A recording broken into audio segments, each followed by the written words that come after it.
This is the Glock 26. It is 9mm, chambered in 9mm. It is a subcompact model designed for concealed carry. I'm going to demonstrate very quickly to you. There is no round or cartridge in the chamber. There is no magazine inserted. No cartridges in the magazines. Okay. I have a couple of accessories on it. One came with it is the TangoDown Extended Slide Stop slide release lever. I'm going to push that forward. It's going to make a loud sound here. Okay. I added, just because I could, the TangoDown Extended magazine release button. It fits distance-wise. It is a little bit longer than the standard Glock magazine release, but not as long as the Glock factory OEM extended magazine release. And the extended one made by Glock was just too long for me. Way too great a chance of bumping into it by accident. This is sort of the Goldilocks of magazine release buttons. It's just right. You're not going to hit it when you don't want to, but when you do want to find it, you're going to be able to find it quickly. These accessories are great.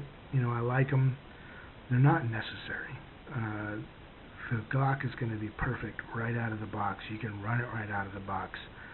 I sell these accessories, or at the time I was selling TangoDown accessories. I don't sell them anymore. Not because I have anything against TangoDown, just to change my focus of what I'm selling. I was selling them at the time. I had them at the time. I decided to use them. I like them. They work great for me. I've gotten accustomed to using them, so I continue to use them. What sets Glock apart from other guns? Well, simplicity of design. You'll notice there's no external thumb safety, so you're not, when you're drawing it, you're not going to forget to flip off the thumb safety. The trigger has a safety built right into it, so it prevents things like twigs or clothing from pulling the trigger. But when you stick your finger in there to pull it, you're going to be able to do so right away. It also has the same trigger pull every time. It has a medium to light trigger pull. It's easy to master because the first pull and every pull thereafter takes the same amount of pressure. And if you're new to shooting, that makes a big difference as far as building muscle memory, mastering that trigger, so you have one less thing to focus on. The trigger reset is very short, and the trigger reset is the amount of distance that after you pulled the trigger, you have to release it before it'll function and it'll fire again. The trigger reset is very loud and makes a physical, makes a loud click, and you can physically feel it. That, when you're training, helps you build the muscle memory, so that way in real life when you go to shoot it or competition or self-defense, your muscle memory is going to know exactly where to stop releasing and where to start pulling again. I notice when I try to shoot Smith & Wesson MMPs or Springfield XDs, they have a much longer reset that's not audible and you don't feel it as much. And so I end up not releasing my trigger enough because I'm expecting it to be short like the Glocks, and it's not. It's much longer. Why does that matter? Well, honestly, it's nitpicking to a certain point, but the more you have to move your finger when you're pulling the trigger, the greater chance of you moving the gun. Finger movement translates to hand movement, translates into pulling your sights off target, because your barrel is no longer facing the target where it's supposed to. So there's just speed and accuracy and simplicity in this very utilitarian design that you get with Glocks. Should you get a Glock 26 as your first handgun? Should you get it as your only handgun? No. Now, I love the Glock 26, and I pretty much love all Glocks. And not to say it's the only gun I love, but it's sort of my first love. But the Glock 26 is a gun you get because you need it. You need to conceal carry. You have a specific purpose for it. It's not a gun you get just for the joy of shooting. because it is not as fun to shoot as a full-size Glock 17 or a mid-size Glock 19. Why? Big bullet, little gun translates to lots of problems as far as prolonged shooting. So if you're going to the range and you're going to be shooting for hours on end, and you're going to be burning your bank account and you're through spending out of ammo, or you're going to be spending a long 8-hour day at training, or even go take a 4-day course at a big school like Front Sight or Gun Sight or U.S. Training Center, you're going to want to bring a duty-sized gun with you if you can, because you're not going to tire out as quickly shooting it. The gun does more of the work for you because it's heavier. It's got a big long slide on there that weighs more, and that absorbs recoil. This lighter, smaller slide that's easier to conceal and hide on your body absorbs less recoil, so your body's taking more punishment. So for the first 60 to 150 rounds, 800 rounds later, you're definitely noticing a difference.